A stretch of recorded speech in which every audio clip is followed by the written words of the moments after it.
Share. আর এটা অসাধারণ খেতে হয়। আর এই শীতকাল খুব ভালো পরিমাণে কই মাছ, যে কোনো মাছ খুব প্রচুর পরিমাণে বাজারে ওঠে। আর এই সময় কিন্তু এসব জ্যান্ত মাছ শরীরের জন্য যেমন উপকার, আর তেমনি খেতেও লাগে অসাধারণ। আর চলুন এই কই মাছের তেল ঝাল রেসিপিটা আজকে আমি আপনার সঙ্গে শেয়ার করছি। আর কীভাবে আমি, আসুন বন্ধুরা, রেসিপিটার জন্য কি কি লাগছে এগুলো একবার দেখে নিই। প্রথমে তো কই মাছটাকে ধুয়ে ভালো করে নুন হলুদ মাখিয়ে রেখেছি।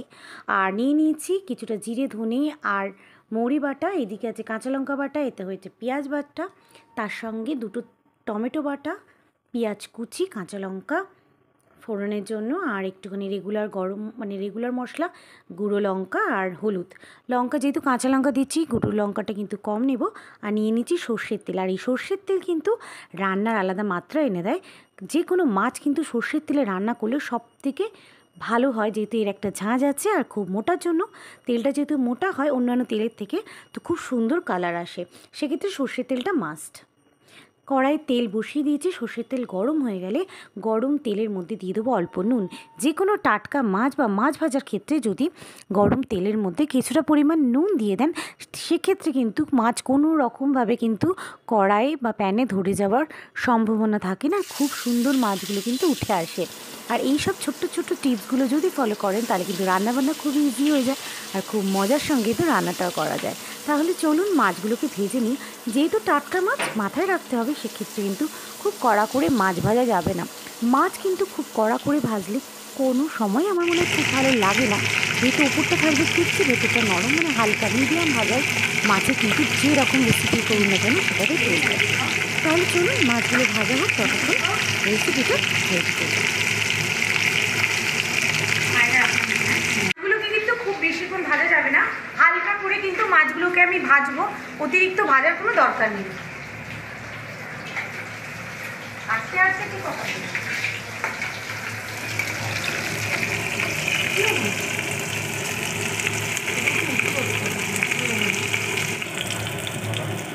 মাছগুলোকে কিন্তু বেশি ভাজা যাবে না, অল্প ভেজে তুলে নেবো। যেহেতু মাছ টাটকা মাছ অতিরিক্ত ভাজার কোনো দরকার পড়ে না। বাকি মাছগুলোকে আমি এর মধ্যে ছেড়ে দেবো।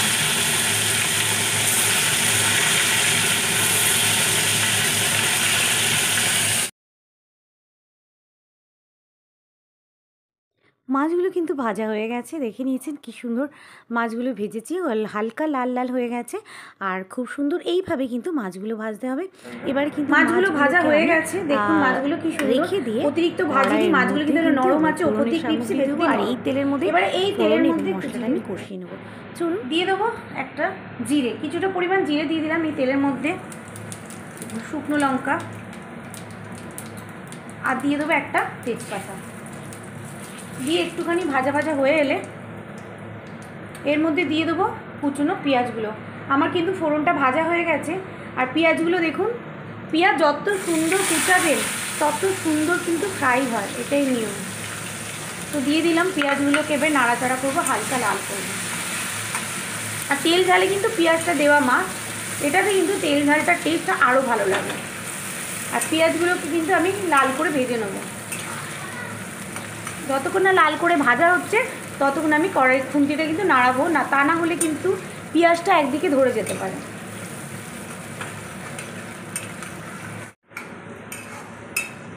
ভালো করে নাড়াচাড়া করে ভেজে নেবো পেঁয়াজটাকে। আর এই তেল ঝাল দিয়ে কিন্তু এক থালা ভাত অনায়াসে খাওয়া যায়।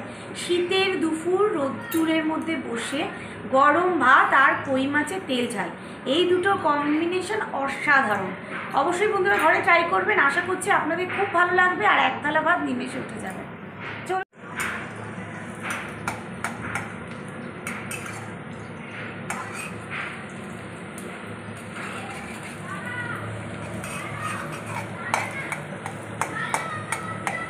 পেঁয়াজ ভাজা কিন্তু খুব সুন্দর একটা গন্ধ ছাড়ছে, বেশ সুন্দর একটা গন্ধ ছাড়ছে। দেখুন পেঁয়াজগুলো মোটামুটি হালকা হালকা লাল হয়েছে, আরও একটুখানি লাল করবো আমি এটাকে।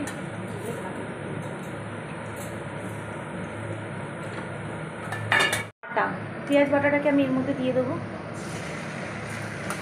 দিয়ে নাড়াচাড়া করে নেবো।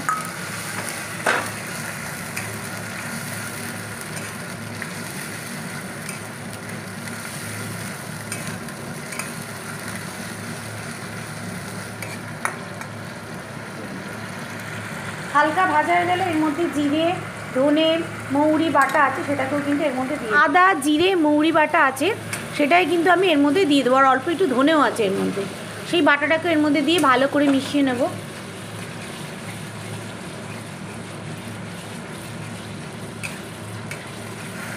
টমেটো বাটা,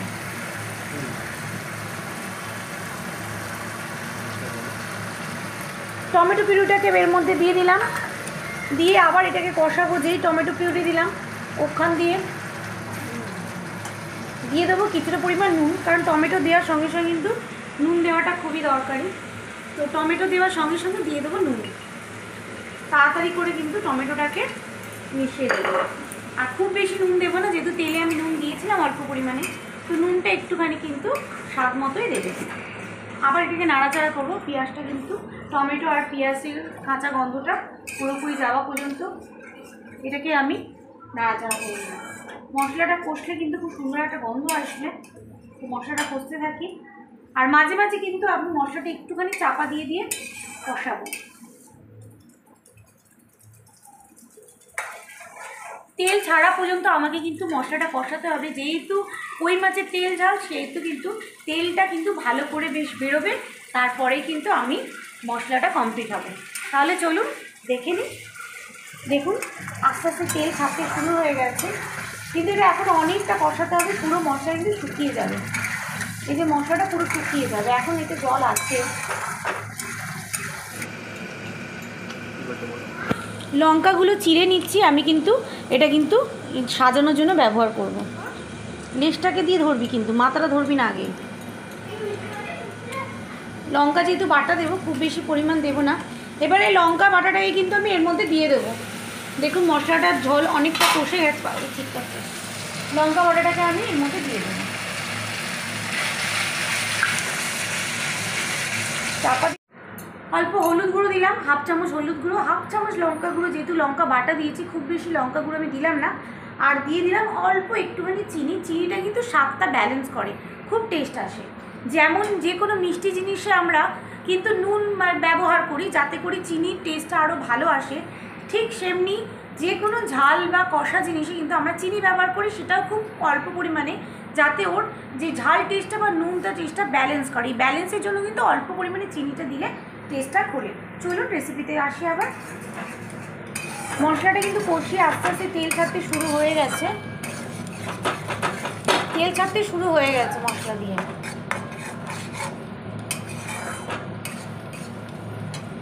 ধনে পাতা নিয়ে, হ্যাঁ এটা আবার একটুখানি ঢাকা দিয়ে দেবো, ঢাকাতে একটু কষানো হোক।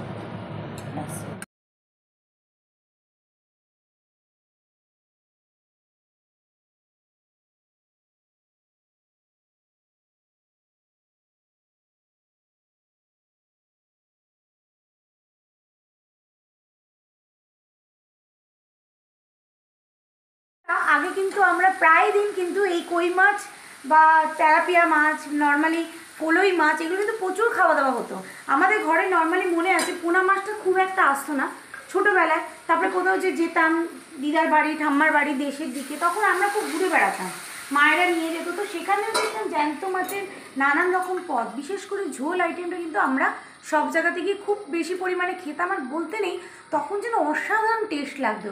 সেই টেস্ট কিন্তু আমরা এখনও ভুলিনি, মুখে যেন লেগে আছে। তো যাই হোক, সেই টেস্ট কিন্তু এখন আমরা রান্না করলে অ্যাজ ইট ইজ হয় না, কিন্তু অনেকটাই হয়। যদিও সেই সময়কার মানে বলে নাকি মানে পরিবেশের সঙ্গে সঙ্গে সব কিছুই পাল্টায়। তো পরিবেশের সঙ্গে সঙ্গে এখন অনেকটা টেস্ট সেই আগের মতো নেই। আগে যেন সেদ্ধ করে দিলেও যেই টেস্টটা পাওয়া যেত, এখন যেন ঝোল ঝাল ভালো করে করলেও সেই টেস্টটা আমরা পাই না। আর ছোটোবেলার কিছু খাবার মানে মুখে বেশ লেগে থাকে। তো গেছিলাম দেশে, তো সেখানেও কই মাছের বেগুন দিয়ে ঝোল করেছিল, আর সেটা যেন মুখে এখন আমার টেস্টটা মনে পড়ে। আর সেই দুপুর বেলায় মাঠে রোদ্দুরে বসে খেতে, আর সব ছোটো ছোটো ভাই বোনরা, এত ভালো লাগতো, মানে সব কিছুই যেন অমৃতের মতো খেতাম। আর সেই সময়টা ছিল আলাদা। যাই হোক, এখন আমরা একটা বদ্ধ পরিবেশের মধ্যে চলে এসেছি, বেশিরভাগ ক্ষেত্রেই সেই খোলামেলা পরিবেশটাও পাই না।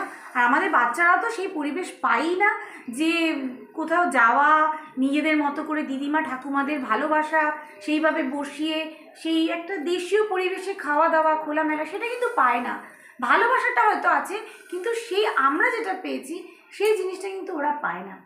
মানে ঠাকুমারা সামনে বসিয়ে খা করে খাওয়ানো, আর নর্মাল জিনিসে এত ভালো লাগতো। আর বিশেষ করে পেয়ারা গাছ থেকে ফল পেড়ে খাওয়ার মজাটা, আশা করছি আমাদের বাচ্চারা বুঝলোই না ফল পেড়ে খাওয়ার মজাটা কি। চলুন দেখি রান্নাটা কত দূর হলো। চলুন, রান্নাটা মোটামুটি হয়ে এসছে। এবারে কিন্তু কই মাছগুলো দেবো কিনা এত তাড়াতাড়ি না, আরও একটুখানি মশলাটাই কষাতে হবে। মশলা দিয়ে পুরো তেল তেলে ভাবটা বেরোবে, তখন কিন্তু কই মাছটা দেবো। আর এটা ঝোল একেবারেই হবে না, যেহেতু তেল ঝাল সেহেতু গ্রেভি হবে, এটা পুরোটাই গ্রেভি হবে।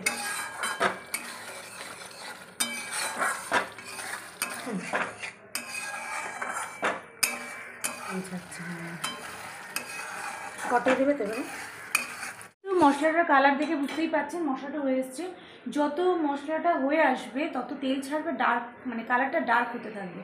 যেহেতু তেল ঝাল তেহেতু কিন্তু কালারটা একটু ডার্ক লালচে আসবে, ততক্ষণ কিন্তু এটাকে কষাতে হবে।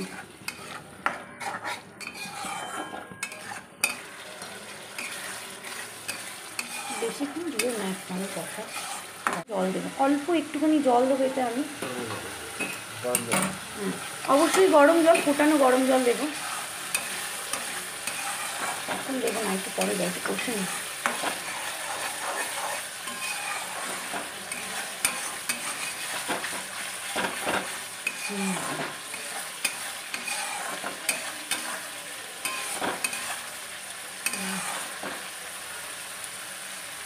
ফুটন্ত গরম জল এটা আমি দিয়ে দেবো।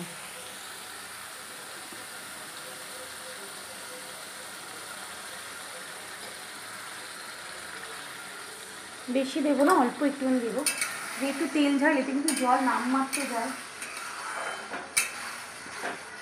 জাস্ট মাছটা ফুটবে ওইটুকুনি জলই দেবো, জাস্ট একটু ফুটবে গ্রেভির মধ্যে।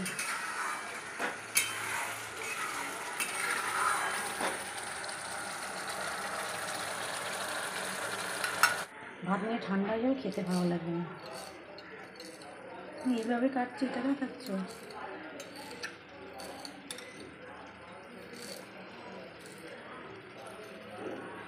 ব্যাস হয়ে গেছে। হ্যাঁ, কাটিংটা দেখো, সময়টা পেয়ে যাবেন একটা। কুচি করেই কাটবো একদম।